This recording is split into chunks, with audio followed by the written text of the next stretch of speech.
dear participants of our Learning Alliance on Small-Scale Farming. We are starting today our first module on market reforms, successes and limitations. As we discussed in our introductory week, one of the major policies that have been implemented in Latin America, Africa and Asia in the last 20 years have been different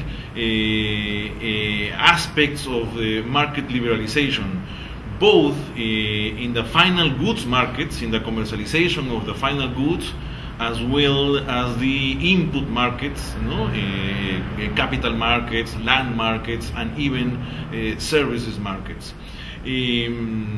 The impact, the effect of these market reforms have been twofold.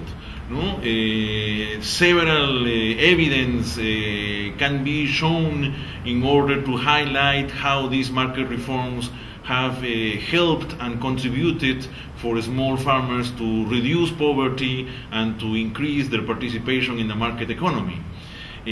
But on the other hand, there are other dimensions of the effects of these market liberalization policies. Some of them related to environmental considerations, when small farmers have to reduce the natural resource base.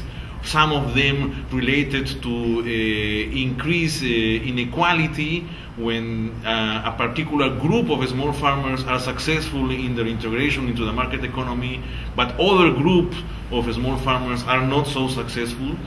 And some of them related to the need to have complementary policies, where the market reforms and the liberalizations are not enough to help in these multiple policy objectives of poverty reduction and sustainable growth. So during the following 3 weeks, we are going to introduce specific materials in order to feed our discussions and conversations in our online learning space. In the first week, we are going to have an overview of the results and effects of the market liberalization policies in Latin America. You can have a look at our policy brief prepared by Dr. Germán Escobar, a senior researcher at RIMISP, the Latin American Center on Rural Development based in Santiago de Chile, as well as an interview with Dr. Máximo Torero, Division Director at IFPRI, at the International Food Policy Research Institute based in Washington, D.C. Both Escobar brief and Dr. Torero's interview can be the starting point of our debates in the online learning space. And what we would like to have is your own inputs, your own feedback regarding how these market reforms have been implemented in your countries, in your regions, and how these reforms have affected positively or in some dimensions negatively to the small farmers in your countries and regions. One important consideration that we need to take careful attention is the heterogeneity of the small farmers in our countries. The heterogeneity has to do not only with the characteristics of the producers, the amount of natural resources that they have, but also have to do with the type of crop that they produce. As you are all familiar, we have what some call food crops or subsistence-oriented food crops versus more traditional cash crops that can be directed to the urban centers in the country, to the internal market, but also to export agribusinesses. In all our countries, we need to be careful to differentiate the analysis of the market reforms' impact in the small farmers, depending whether these small farmers are producing crops for this subsistence, regional, restricted market, or for this more market economy, urban urban-led dynamic market economy in the internal market in our nations, but also to the export markets. So the heterogeneity of the small farmers in terms of amount of natural resources, type of crops, and type of markets that they are interlinked is going to be a crucial ingredient in our discussions.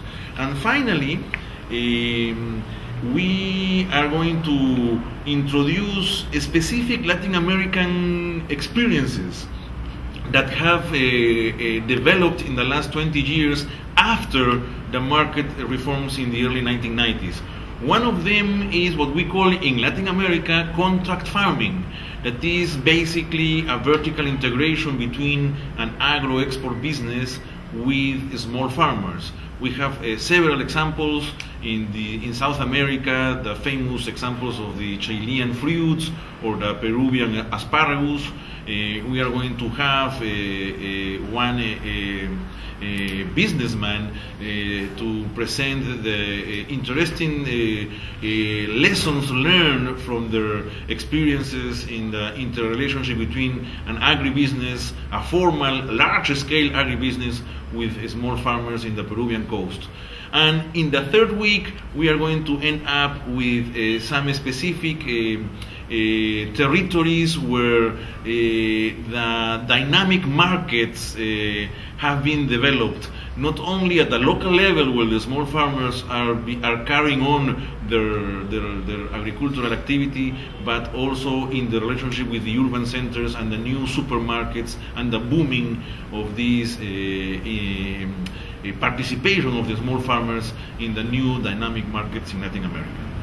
In general, we are going to introduce one of the major conclusions that the rural development programs and policies in Latin America are finding and understanding in the last decade. And one of them has to do with what we call the emergence importance of the non-agricultural rural income. How these small farmers are becoming a multi-dimensional producers or a pluri-activity economic agent in Latin America. So these successes and limitations of the market reforms have to do also with this new rurality or with this new kind of small-scale farmers in our region. And in that sense, the policy lessons that we can learn from Latin America can be understood and better understood in the context of the new market liberalizations in Africa and Asia. To conclude, we are excited to launch our first module. As you know, the module will last 4 weeks in total. We are going to have 3 weeks with a regular structure with our weekly post and our weekly wrap-up after all your contributions. And the 4th week is going to be allocated to have a general overview of the first module in order to have all the elements placed in order to introduce the second module on the new approach of the territorial rural development in Latin America. Thank you very much, and see you there in our online space.